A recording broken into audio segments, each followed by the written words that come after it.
Hello and welcome to today's episode of Courage Permission Slip. I am your host, Kia, and today I am so pleased that I get to welcome a longtime friend, Darrell Fusaro, who, fun fact, was the officiant at my wedding. But before we dive in, let me tell you just a little bit more about Darrell. Darrell is a decorated United States Coast Guard veteran, co-host of the podcast Funniest Thing with Darrell and Ed, great show, author of What If Godzilla Just Wanted a Hug, and his newest book, Break Out of Your Box, Be Your Heroic Self. Welcome to the show, Darrell. Wow, thanks. That was an amazing introduction. I think that was, man, you know what? That was the only wedding I actually cried at. Really? Yeah, and I was presiding over it. It was fascinating. When did you cry? I don't remember seeing you cry. You don't remember? It was when I was trying to do the ceremony. Well, you were probably very nervous too. Yes, I had a lot on my mind at that moment. So. Yeah. Oh, what a fun day. Yeah, it was. Well, Darrell, I'm so glad that you're here. And before we get started talking about all things permission slip, which I think this ties into it, but you have your second book that is coming out, Break Out of Your Box, Be Your Heroic Self. And I'm curious to hear from you tell us a little bit about the book and what inspires you to write it. Well, the book is pretty much summed up in the title. It really is how, learning how to ignore all that self-imposed nonsense. A minister who I met in 1986 while I was stationed in Honolulu, Hawaii, said something, during one of his talks. It was a Unity minister. His name's David McClure. He's still alive, and I'm actually we're still friends after all these, 35 years. And he said once that sin, when it's not like, oh my God, sin, it's a hard, we think all these crazy religious ideas about it. And he said, it really is just an acronym for self-imposed nonsense. And that's really what it is, because it's those, it's all that self-imposed nonsense that really prevents me and prevents, I think, a lot of people from doing what they want to do, being what they want to be, having what they want to have, because of the limits we think about ourselves, or worse. I've been doing these new series of paintings where I get artwork from artists that I don't know. I mean, it's original artwork by artists that I just don't happen to know. They're collaborative pieces, but the other artist doesn't know I've been collaborating with them, because I'll buy their artwork at a estate sale or, a garage sale. Some pieces I find, people put them out in the trash. And some of these are really good paintings. I don't think they realize what they have. It's original work. These aren't prints. But just last week, someone was throwing out a giant print, and it was a hand holding back a bird from flying. Giant, like 40 by 30 inches big. So I took it and I collaborated by adding to it. And this is the ultimate thing that I think, this is the original sin, the original self-imposed nonsense is this, excuse me. It's not what you think, or it's not what you will think about me that holds me back from being myself. It's what I think you will think about me that holds me back from being myself. So that sums up all of it, which means it's all just within my own mind. And all of us have good imaginations. Unfortunately, though, most of us imagine the worst. Yeah. Instead of the best. Yeah.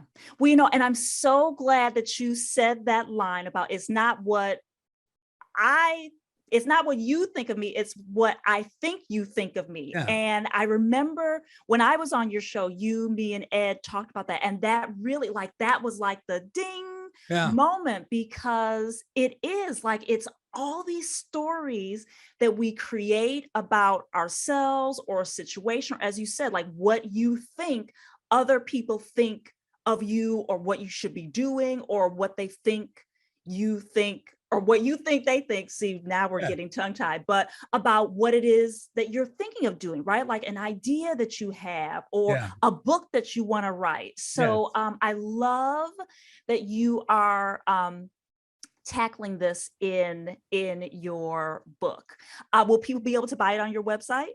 Yeah, you'll be able to get it. And that my website, it's pretty easy, because if you can't spell Italian last names, first of all, if you ever meet another Italian kid from New Jersey named Darrell, give him my condolences. Because of Darrell. I mean, I grew up Joey, Lori, Frankie, Stevie, Mikey, Johnny, Susie, Darrell.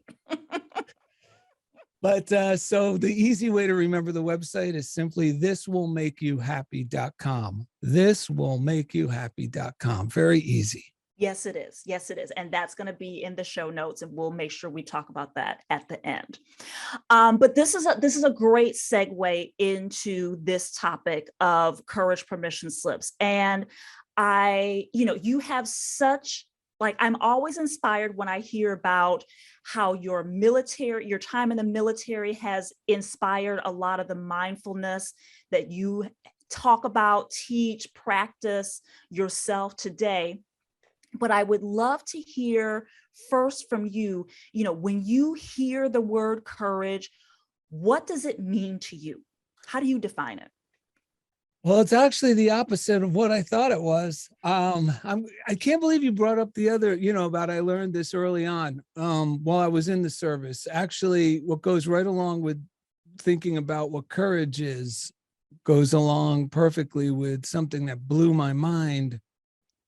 In 1986, I was in a military rehabilitation center in Pearl Harbor, and we had groups, we were off in different groups, and it was nothing like you would have imagined, especially now when we talk of, group therapy and stuff. It was so incredibly positive, and it was all about, praise and the philosophy of love is the most powerful force in the universe. It dissolves everything that's unlike itself. But getting back to courage, while I was there, within the first day or two, my group leader was a Marine Corps gunny sergeant. If you don't know what that is, that's like the highest you could get in the Marines as an enlisted man. And it's one of the most respected, it's not the highest ranking, but it is one of the most respected ranks in the Marines, because they are the, they've lived it. These are the guys that are frontline guys. And at this time, the man I met was probably about 40 or so. He's 20 years younger than I am now, but I thought, oh yeah, this guy's an old man. But the short of it is, he was a Vietnam frontline. This was a hero. And he really, I thought he was sticking it to me when I first got there. Plus I was in the Coast Guard, so I figured this guy's probably saying this to me, because of that as well. And what he said was, he goes, Fusaro, do you want to know how a coward goes through life? And I went, oh boy, he's going to give it to me. And he said like this. And what he did was he held up his hands in front of him, making fists like a boxer would getting in the ring. And he's holding them up and he goes, I wasted my entire life like this because I was afraid of life. And he said, wouldn't it be great to go through life like this? And he opened up his arms wide open, his palms open, and he smiled. I was like, oh my God. Inside, I thought to myself, I will do anything to learn how to live like that, because I can't go on, looking at life like a battle anymore. And it was a big relief, because just 10 years prior to this, when I was like 13,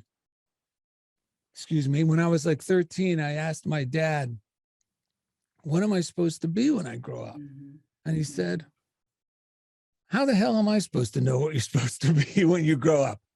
But I'll tell you this, you're going to have to fight and grab and nudge and elbow to get whatever it is, you desire in life. And then you know what, Darrell? Once you get there, it ain't over, because now you got to fight to keep it, so no one else gets it from you. So hearing this from, the master gunnery sergeant was like, oh, what a relief. I wanted to believe, A, that was true, and 2, I could do it. And now, like, that talk my father gave me, those became words of advice. I turned them into words of advice. Whenever I feel myself feeling like I have to push or rush, I remind myself, or, figure out, how do I make this happen? Who do I contact? I remind myself, Darrell, if you got to fight to get it, you're going to have to fight to keep it. And that helps. Like, I know now, and, it's one of these, a lot of this is in the book in different little essays. But coming from that place, although it seems like some people are getting ahead like that, they're really getting crumbs in comparison to what you can get by way of ease. And what I mean by ease is, when I'm like trying to fight, and it can happen, at any time during the day. It doesn't have to be a specific heart's desire. You can catch yourself in traffic. Oh, I got to go. I got to get through this light. Or, oh my God, traffic. I'm demagnetized. There's nothing there that's attractive about me. I'm totally demagnetized. But when I turn it around to go, and I have to, like in a traffic situation, just, nothing happens by mistake. I start thinking of everything's in divine order. And these are like these new stories we have to tell ourselves. When I get there, I'll get there with divine timing. Who knows? Maybe the doctor's going to be late too, or maybe I'd have to sit in the waiting room longer, and every time it turns out to be true. I either get there when I let go of trying to make it my way and all that frustration, and back off and return to peace. Poise is really a combination of peace and power, because I'm really powerful when I'm in poise, because I'm in peace and connecting with this power. Or I'll get there seemingly late, but I'll bump into somebody that I had been thinking about, or that turns out to be a golden link in the chain of my good to some, desire that's totally unrelated to this doctor's appointment. But until you experience those miracles, it's hard to believe this stuff's for real. But once you do, you're like, okay, I'm all in. And that's what I was introduced to, all those years ago while I was in the military. And, you saying this because, I know how much we're fans of the Daily Word, and I was putzing around because they changed their website, which I'm kind of upset about, but that's another story for another day. You're not the only one. What? You're not the only one. Me and my friends thought the same thing. So go ahead. So you're not you're not the only one thinking. Okay. I was like, am I the only one that's upset about this? No. But so I was looking at, because I wasn't able to read the word of the read about the word of the day. But I was able to look at some of the affirmations. And one of the affirmations was, I thrive in awe and gratitude. And reading that, I was like, yes, like I experienced that. So just what you were talking about, like when you just are like in that place of poise, which I love that definition that you talked about, a combination of like power. And that is like, that really resonated with me. Like it is like when I'm in that place of ease, and just like, oh, things are going to happen the way that they need to happen, right? Like I'm in the right place at the right time. And I have to trust that. And almost always does that play out. And so when I saw that affirmation, it just was like, ding, ding, ding. So I love that you shared that. Well, I'm glad you brought that up, because one of the things I do that I've been doing since I met these, since I was at that center, one of the other things that was recommended was subscribing to the Daily Word. If you're a listener, don't let this freak you out. It's not, oh my God, is this right-wing Christian stuff? No, it's actually, believe it or not, a little trivia. It's the longest continuously running periodical in the United States. It started around, I think it's 1910. Mm-hmm. So it's over 112 years old. And it's non-denominational, and it's very open in its affirmative nature. It's not, it's not gonna set off any alarms in your mind, because I was definitely, when they suggested I get the Daily Word, I'm 23 years old. I'm like, what is this thing? It's for like little old ladies. But I still subscribe, and I've actually been fortunate enough to be asked to contribute a couple of essays to it over my lifetime. Matter of fact, one is out right now in March. It's titled God's Ambassador of Love. So if you look at the Daily Word, I'm sure you could, if you don't subscribe, you could read the article online as well. But one of the things I do, I subscribe to the paper version, and I get ones that, I tear out if they're good. Mm-hmm. And funniest thing, when you brought that up, I go, oh my God, I got one on here that reminded me of what we were going to talk about. So I threw it in my book, which I would have forgotten if you didn't bring this up. So may I just read a portion? Yes. Okay. This was from December, if you have it, or if you want to go look it up. It's from Daily Word, December 30th, 2021. Very recent. And the word was ease. Oh, what a relief. That's my word. That's one of my words for 2022, Darrell. Ease. Oh my God. Nothing happens by mistake. What are the chances of, okay. So see it here, folks. We didn't plan this. Not at all. This stuff really works. So it says, with God, I know ease.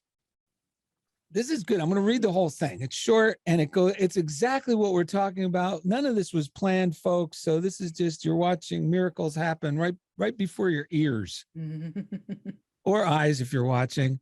With God, I know ease. Struggling to make things happen or trying to control events can feel exhausting, akin to swimming upstream. Mm-hmm. I remember how much easier it is to swim with the current, following the flow and direction of water. Today, I make a new choice. I accept circumstances as they are and surrender that which I wish to change. Spiritual surrender empowers me. When I yield my will, I am cooperating with existing energies, not working against them.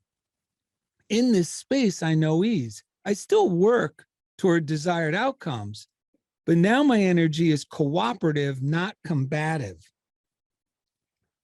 I release my need for specific outcomes, instead desiring the highest and best for all involved. I find ease in accepting what is and surrendering to what could be. And this goes perfect too with self-imposed nonsense, the things we believe, the negative ideas, the limiting ideas. It's a Bible verse. Don't let that scare you either, ladies and gentlemen, because I used to see the Bible verse and go, oh, I can't read that. But now I've come to realize that Bible verses are just positive quotes that are very, very old. So for today's positive quote from Psalms, chapter 34, verse 4, if you want to look it up, I sought the Lord and he answered me and delivered me from all my fears. And, that goes along with courage, because really courage is me releasing my idea of this being a difficult thing for me to accomplish, or I'm telling myself a nightmare about how it's going to turn out. Mm-hmm. And now my mind starts trying. Now I put myself at a disadvantage in my own mind. I cast myself as a little thing who has to overcome a big thing. Mm-hmm. And if I act from that place, I'm going to act one or two ways, either too aggressively or I'm going to shrink. Mm. Mm. That is so powerful. And like, how often when you get into a situation where you're unsure of your footing, that you shrink, right? That you completely retract. In fact, I had a guest who talked about how she felt like she wasn't supposed to use her voice. She felt like I was just supposed to sit in the corner and be quiet, right? And so when you're unsure of how you're going to be received, then you'll draw in and try to be as small as possible so that you don't draw attention to yourself. You don't make yourself a target. Yeah. Yeah. Well, men do that too. I Yeah. catch myself doing that. Mm. I mean, we all do it. Yeah. We don't all Yeah. want to admit it, but we all can. The good news is there is a solution. And for me, the solution really is remembering that I actually have a mind that's a tool for my good. Mhm. And the only time that I'm having problems is when I'm not in the driver's seat of my own mind. Yeah. And I'm allowing it to think like these old ideas. And these old ideas, me and my friend were just talking about this. You know, these things come up where we go, oh no, or what's the use, or why bother? Usually when we're making advances, like it's a good sign. And there's an author called Emmett Fox. And there's a good little morning reader called Around the Year with Emmett Fox, something else that was suggested to me years ago that I still read from every morning. And you can find this stuff, you know, these books on Amazon for like next to nothing. You can get them used if you want. And in there, he refers to this as the devil's last ditch, meaning we have a great idea, or even we're moving in a direction of our heart's desire. And now all of a sudden we look at what we're doing. I mean, I do this. I'll look at the drawings I'm doing. I'll look at what I've written so far. I go, why am I doing this? What's the point? You know, and that's a good sign, because if your mind's doing that, that's what he refers to as the devil's last ditch, or in secular terms, it's the subconscious mind trying to protect me. And what I mean by that, the subconscious only knows two things: knowns and unknowns. And the knowns mean I'm safe, this is familiar, but that's not always the best thing for us. That's why it's hard to quit smoking. That's why it's hard to give up drinking. If these things have become known knowns, the subconscious is going to think they're still safe just because they're familiar. That's right. And then unknowns are seen as dangerous. So knowns are seen as, oh, we're safe because we know what the consequences are of those things. And unknowns, ooh, that could mean something probably bad. But that's not true. The good news about the subconscious, though, it will go out because it's actually connected to a much bigger power station than we realize.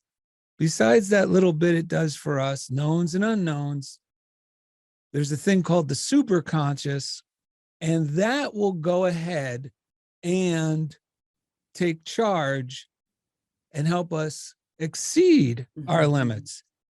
But the only way to get that to do it is I have to use my conscious mind. Conscious means what I'm thinking, what I'm conscious of. Yeah. And you could tell your mind anything. We've been telling it terrible things for so long. I'm fat. Look at my face. Look at his nose. Ugh. You know, all this garbage. Well, why not tell it some other things?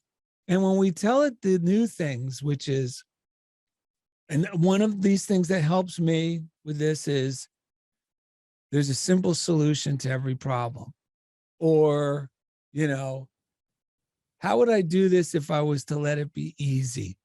I was just going to say that, like, what if I made it easy? Yeah. And now here's the thing. When you ask your mind, because it loves solving problems, the conscious portion, if you ask it the right questions, it starts going to work on your behalf. Yes. Like when I was driving somewhere, I think I was driving up through the VA or something, and it was traffic. And so rather than complain about the traffic and just buy into what I know, traffic, I said, what about this do I love? Oh my God, don't ask your mind that question unless you want to feel better, because your mind will start looking. I go, yeah, oh my God, this is really, like, you'll start seeing cars that you like. Your mind will start looking for things you love. Once your mind starts looking for things you love, one after the other, your emotions are going to naturally follow. So you're going to start feeling that love again. And this is where you start getting your magnetism back, or your charisma. And that energy starts changing things, because now it's moving into the super conscious. And this is where, it may freak some listeners out, but it's absolutely 100% true. And I've experimented with it out of necessity, so I don't feel bad all the time. But when my mind switches to this elevated, loving, fun, like state, when I'm, like it said in our reading, where I'm not combating the traffic. Instead, I ask my mind, what about this do I love?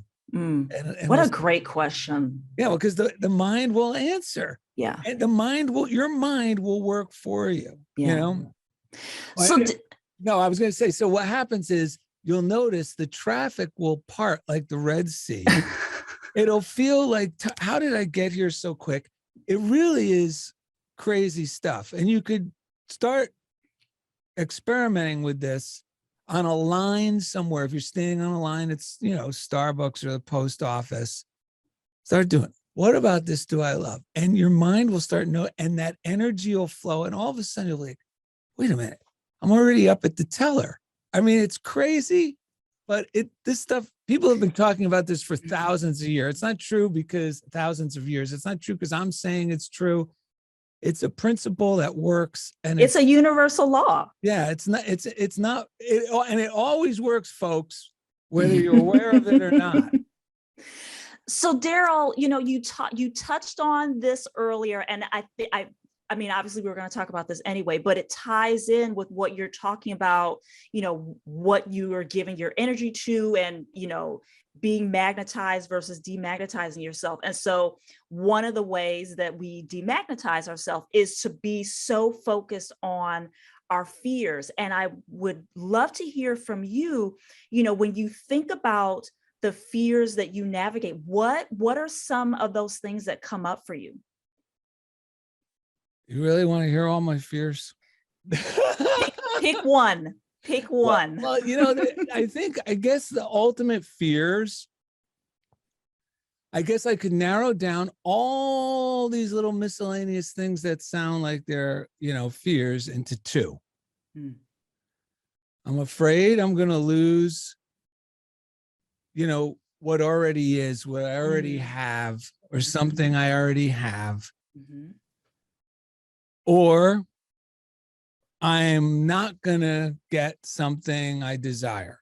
Those are usually the two biggest fears. I'm going to lose something I have, or not get what I desire. Like, it may not be clear, but it could be the little things like calling Verizon because there's, an increase in the bill, that why is this on here? The contract was for less. And now, without realizing, the fear there is, I'm not getting, it's taking away from what I have. I'm not getting what I thought I was getting. So I'm losing somehow. So now from that point of view, I'm putting myself at a disadvantage because now I have to go to bat. I'm seeing myself as the victim, and I'm going to have to go to battle with Verizon. So what I have to do, and what I learned back then in the military, is do nothing when I'm in that state. When I'm in that worried, hurried feeling of it's got to be done now, or I got to take care of this, or I got to call them, because I have no poise. Mm-hmm. Instead, I got to get into a new frame of mind. Don't call them until I'm in a better. Yeah, but it's got to be done right. It doesn't need to be. Nothing is urgent. Nothing. Life is not an emergency. That's self-imposed nonsense. Yes. So I have to get myself into a better feeling state. Yeah. So I'll do that. I'll do other things that are fun that I have on my to-do list. That usually works. When all else fails, I will. Another thing is not to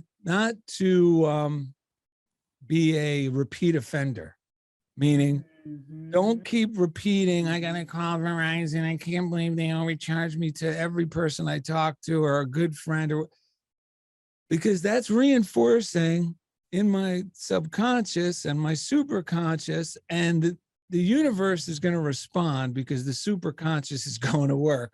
Oh, okay. You're the victim here. Okay. So, and I'm going to get proof of that in my experience. So I keep that to myself and I start blessing the hell out of it. I mean, literally blessing the hell out of my thinking about Verizon. And I'll start, what if you could do simple things. And this is really just affirmative prayer done at a secular level, so it doesn't scare people, but you could call it subconscious mind. You could call it affirmative thinking. It doesn't matter. It's called many different things throughout history, but it works, and it works well. And what it is, I'll start, one of the things I'll just do I'll do what's like a transference. Like I'll think about people I really love. Like, let's say it's my brother, who I don't call all the time, but I call once in a while, but I love him nonetheless. So that's like a Verizon employee. I don't call them all the time. So I'll take that sort of love that I have for my brother, and I'll bring it over and insert it in my future Verizon caller. And I'll do this, I'll bless it. And then what happens is I start feeling enthusiastic about calling. And then I'll set up my little thing. I'll turn on my computer, I'll call. And now when I'm on hold, I'm looking at emails or whatever. And it's not like, oh, why aren't they picking up? And by the time they pick up, one time this worked so well. And it was with Verizon, matter of fact. I had to call about something.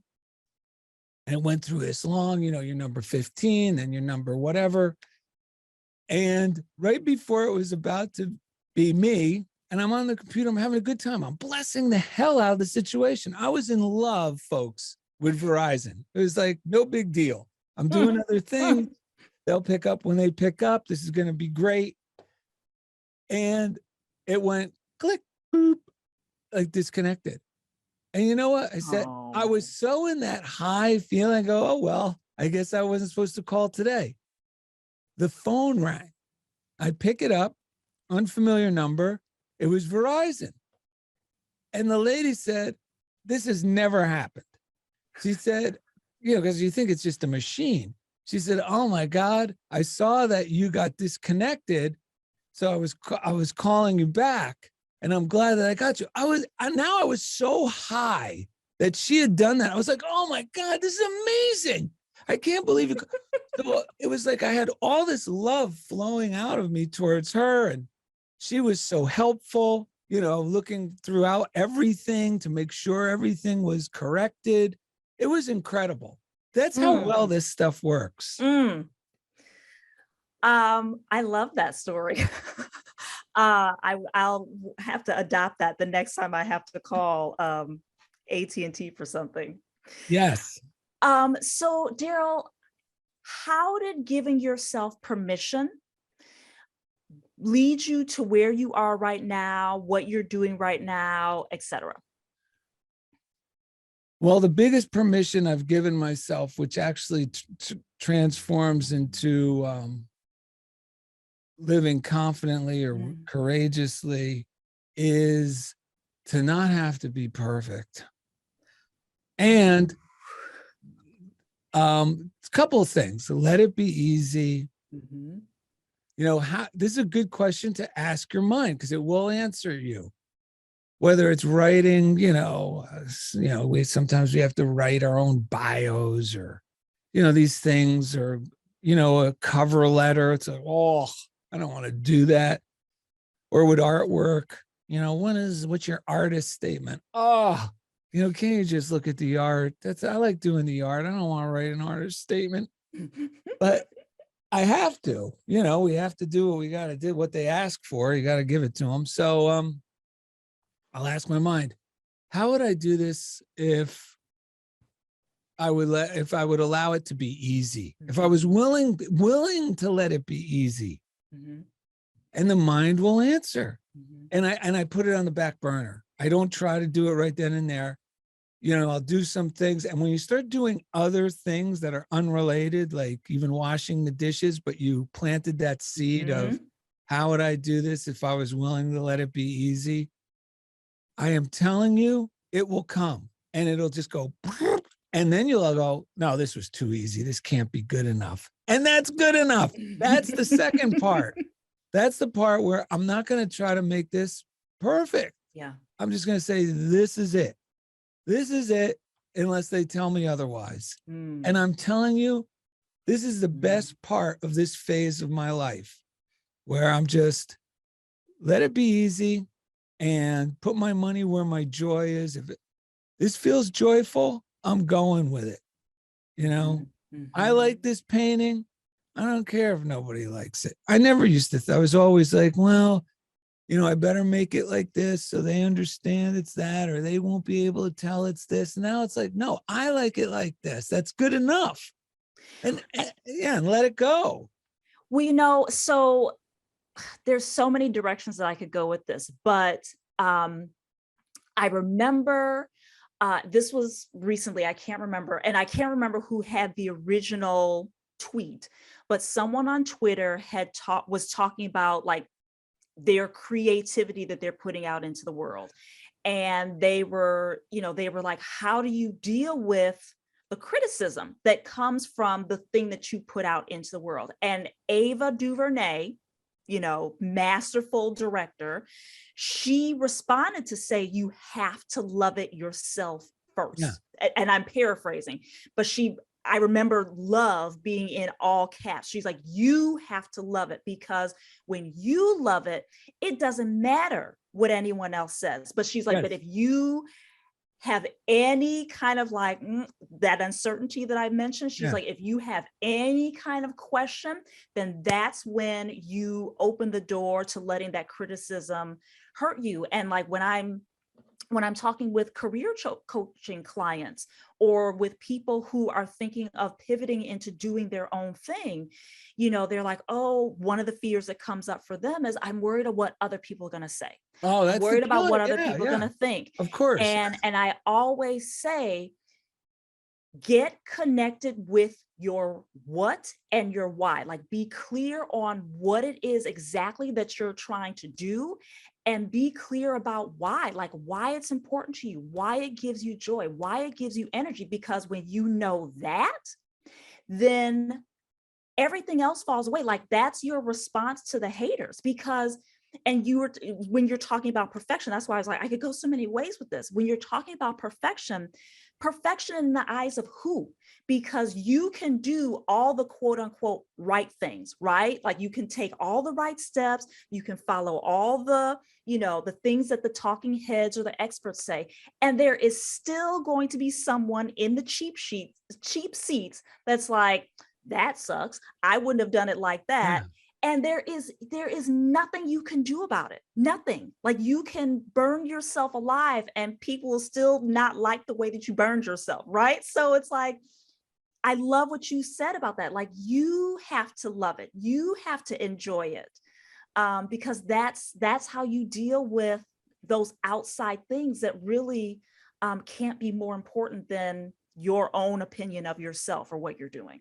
Yes. And like for myself, I know when I love it, because then I don't care if people, I mean, I really don't even, it doesn't even bother me like what other people think or don't think, because I love it so much. But this is how I know if it's something I really love and if it's good and I don't care in the healthy sense of the word, like obviously this is coming from someplace higher that I really admire within myself and I'm loving it. But when it's not that, there's a very good indicator. And the indicator is when I'm asking people, so what do you think about this? Or what do you think about, I'm showing them the work, hoping to hear something that's going to reassure me that it's okay. That means I don't really love it. But when I really love it, I could show it to them and I could brace myself. This just happened a few weeks ago. I don't know if I said this on the last show or not, but there's a curator. Her name's Molly Barnes. Did I mention her on the last step when we talked? I don't remember. And probably not, because this happened pretty recent. Just remember, folks, dates in a calendar are a lot closer than they appear, especially the ones in the future. And the ones behind, I don't even know, was that last Wednesday or was that, 8 years ago? We're living in a time warp. Who even knows? Yeah, so who knows? But Molly Barnes is like the connected curator. She knows everybody from the 1960s all the way to now. God bless her. I don't know how old she is, but she's still doing it. And coincidentally, I was taking a walk. This is how this stuff works. I started doing this whole new series of paintings that I'm loving. I don't care if nobody likes them, which is really good. I mean, I really love them. They're absurd, but I love them. And I have to let go of those little voices. Oh, I think I've seen something like this before. Like you hear these little voices go, no, that's not true. Even if it is true, I don't care, because I'm loving this. So I'm taking a walk. I meet Ed in Beverly Hills of all places, only because the roads were have been cut off in my town. So we don't get to go to the normal coffee shops because they rerouted traffic down here. They're trying to do something new with bus lanes. So I'm like, all right, I'll meet you in Beverly Hills. I mean, this is not oh, brother, I guess I have to meet you in Beverly Hills. That shanty town. Yeah. So anyway, I meet my friend in Beverly Hills and we go to a coffee bean. We're drinking at the coffee bean and we're both like, let's go for a walk, because there's nice houses. So we're walking around. And all of a sudden, we're on a street, and Ed goes, oh, yeah, this is South Rodeo Drive. And I go, wait a minute. I think Molly Barnes lives here. Now, Molly Barnes, I know her. She gave me my first exhibit in 1993 in New York City. And Molly Barnes, if she likes your work, she'll tell you. But if she doesn't, get ready because you're going to get it. So... which is good because then I know what direction, if I'm going in the right direction or not. Sure. She's a good canary in the coal mine. So, or weather vane.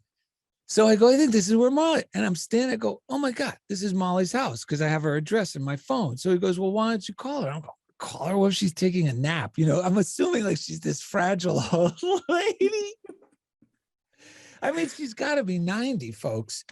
So anyway, long story short, I decided to call because the fear, no, don't call, just text, maybe. No. So I just call, you know what I mean? Just go for it. I call, she picks up. I said, hey, Molly, it's Darrell. She goes, what are you? I go, well, I was walking in the neighborhood. She goes, are you coming in? I'm like, I guess so.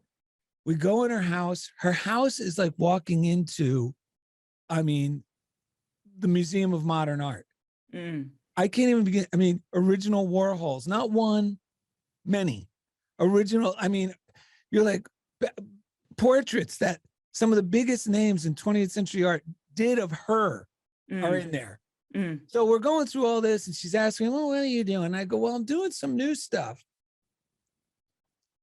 And I go, do you want to see it? And I'm like, oh, and I was so excited to show her because I loved it, that little voice that went, what if she hates it? It was like a mosquito that I could go, whew.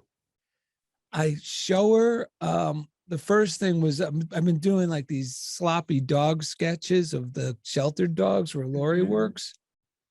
So I show her one of those. I show her that first. And she goes, you did this? Did you do this? And I said, yeah. And she goes, that's great. So I go, okay, those are going in the right direction. Then I get up the nerve to show her the stuff that I'm really loving. That's nothing representational at all. It's really weird. The collaborative pieces where that they don't know if they're collaborating with you. Yeah. So I said, here, how's this? And I show her one and she goes, this is perfect. So I said, great. So now here's the thing. Like, that being said, now is, oh, do I have to, really keep bugging Molly, because, for that validation. Well, not just that, but so she can get me a show, scheming and worrying. That's another thing. If you catch yourself scheming and worrying, I mean, now I'm able to label these things. Don't fall on my sword for the sake of the show, label them what they are, because then you'll go, oh, I don't want to be doing that. Or you'll recognize that this doesn't work. Scheming and worrying does not get you where you want to go. So I have to let that all go, because during the conversation, she goes, do you know so-and-so owns this? I go, Molly, I don't know anybody anymore. And she goes, oh, but you know so-and-so, because she's, because at one time I was kind of connected, but now I'm not. So I just have to throw that in my God box. That's another tool you could use. It's like a cardboard box, anything. It could be an oatmeal container. And it's just where, you write down your desires. You don't know how you're going to get there. It may even seem impossible.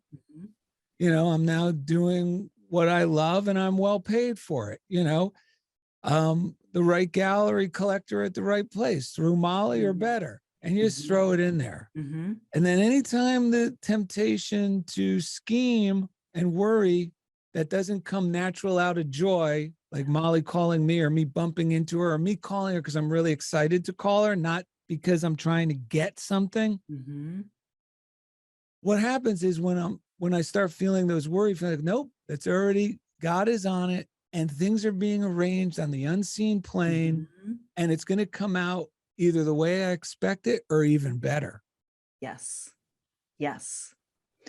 One thing where you were talking about the scheming and the worrying, and if you feel those things coming up, like you're off the mark. And I remember something that a coach of mine, a former coach of mine, said on a podcast. She was like, think of it like you're baking something. If your ingredients of what you're baking include fear, or in the case of what you just shared, scheming or worrying, then the outcome of what you're creating is going to have those ingredients in it to some degree or another. And so as much as you can, it's important to, just as you said, to recognize those things and like set it aside so that that is not a component of what it is that you're trying to create or call in, or what have you.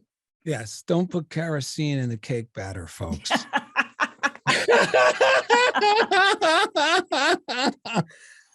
So Darrell, I mean, you have already shared so many great things, but for the person who is listening to this and their fear has been more important than the goal or the dream or the vision or just the idea that they are trying to create and call in, what guidance do you have for them to help them move forward? Oh boy, that's a tough one. It's only tough because where do you begin at that level? Because I understand we've all been there. That's the good news. I mean, even and sometimes still are, maybe. we could be little things. Yeah, any little thing could put me That's right. back at feeling like I'm at a Yes. disadvantage. Yes. And what's the use? Why Mhm. bother? You know. But even Beethoven became Beethoven. So the thing is this: first of all, if there's a desire that keeps coming up, Mhm. it means it's not. Oh, what is it? I was just thinking about this. It's not. You're not being like. Oh God, I don't want to say outlandish or. Because some of us feel like, I'd really love this. This is something I would really like to do. I know it's something I would love to do. Because I love doing it. Mm-hmm. And wouldn't it be great to take this further to where I could be doing what I love and being well compensated for it? Well, that means that that's the thing.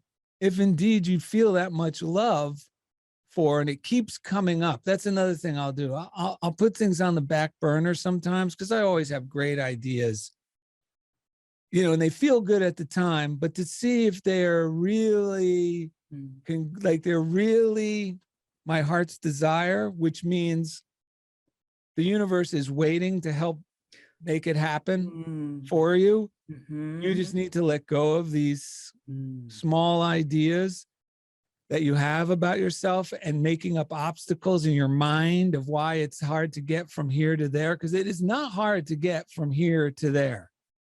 It's actually easier than you think to get from here to there. And it starts with your thinking. To stop thinking it's hard to get from here to there. Because I can tell you tons of stories about once people and even myself with situations let go of, it's hard to get, how are we going to get to there from here? Once we let go of that, it was a chance meeting or a phone call and boom. So let that be a little bit of hope. And when I put these things and I let them go, if they keep coming up, I know that this is something that will be easy for me to do, just like there's a unique thing for you, whatever that is. So what do we do to begin? The beginning is the stop telling myself or yourself why I can't. Because when I tell, whenever someone has this is for everyone, including me. Unfortunately, for most of us, the moment we feel or see something we'd love to do and we know we could do it, then we start thinking about why we can't, instead of this is possible. I don't know how it's going to come about, but anything good is possible. And it just those slight little adjustments in thinking. And, but to begin, you got to start with, and this is the best advice I could give anyone that I know will work, that I've told people it'll work and it works, that it was presented to me that it would work and it works. And it may sound like a lot of work, but it's not. And what it is when you get up in the morning, before you dive into your day, before you look at your cell phone, get up, walk in the kitchen, make your coffee, tea, whatever, and then go sit by yourself and open up your whatever your daily readers are. Get yourself some simple little morning readers. Just on today's episode, we talked about the Daily Word. We talked about Around the Year with Emmett Fox, but there's a million and one. There's a Year of Miracles from Marianne Williamson that I read. There's many, many, many, many, many. And you pick the one that you like. Doesn't have to be 10, doesn't have to be 15. Just, I probably read from about 6. Doesn't take long, takes 7 minutes. You know, matter of fact, the guy who shared it to me we were standing on a military base, and he said, "Do you put that in your morning routine?" I was like, "What's a morning routine?" Now I was in the military, you know, I had to like boot up, show up. So he was telling me this, and I guess I look like that's a lot. And before I could say it, he goes, "Darrell, it only takes 7 minutes. I timed it just for you." Now it'll expand, because once you start doing this, like now I've been doing this for 36 years and it's changed my life so much, but it'll start changing your life, I guarantee, in 30 days. And I mean, in miraculous ways, because I didn't know anything from any of this stuff. And this guy told me this. He said, "Darrell, when was the last time you woke up just 7 minutes earlier and were kind and loving to yourself?" And hearing this from a man on a military base, all my defenses were up, but it did not have a defense against kindness. And I just said, never. I said, "Never, Mike." And he said, "Listen," he goes, "if you just do this morning routine, you know, before you get up," he goes, "living life isn't about jumping out of bed and racing into your miserable day." He said, "You just do this before you put on your uniform, before you shower, whatever. Take the time to read these readings and be kind and loving to yourself. In 30 days, you will be amazed at how much your life will transform for the better." You know what? I wanted to believe that, because that seems so much easier than trying to make things happen. And let me tell you, folks, I've shared this with people.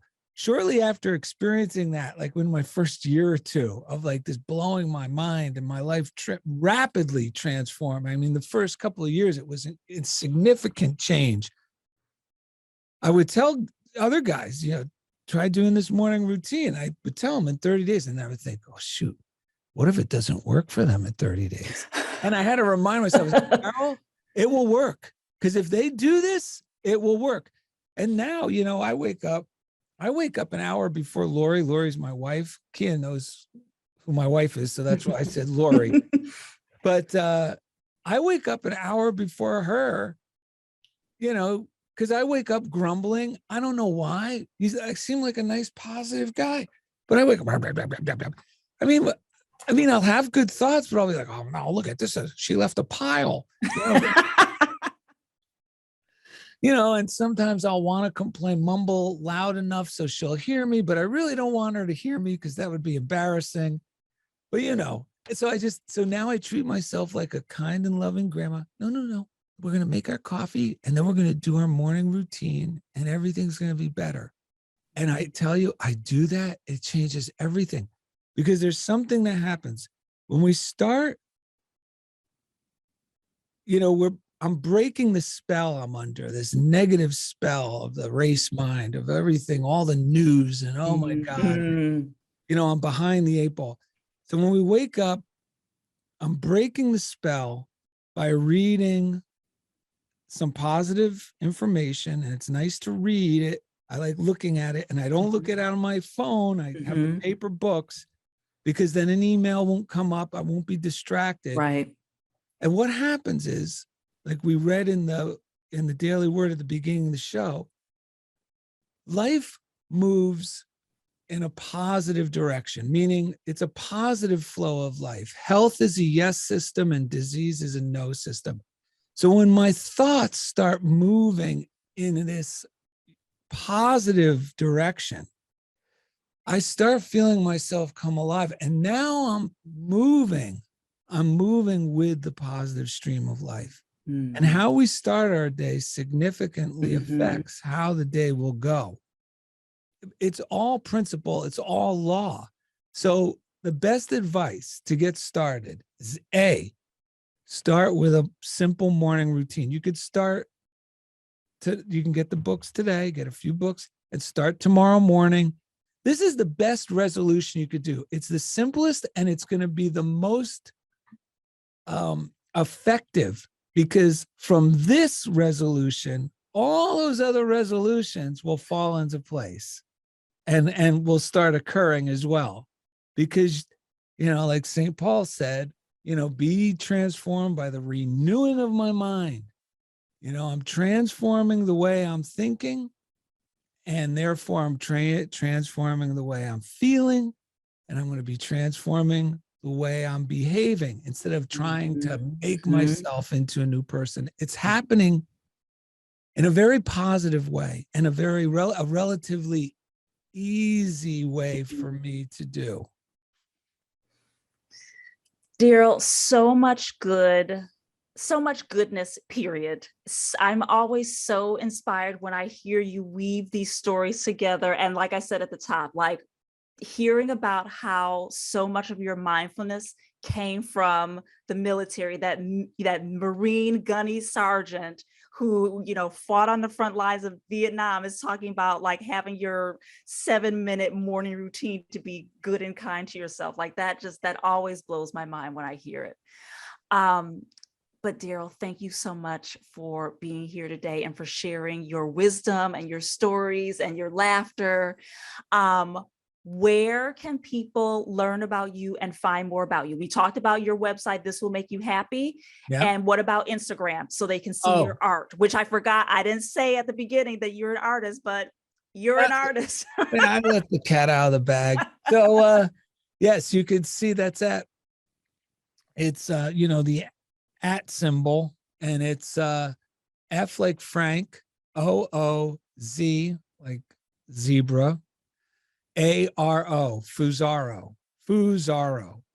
So at Fusaro, you'll see everything there. Awesome. And on Instagram. Yes. And I will include all of this in the show notes so that people can connect with you as well.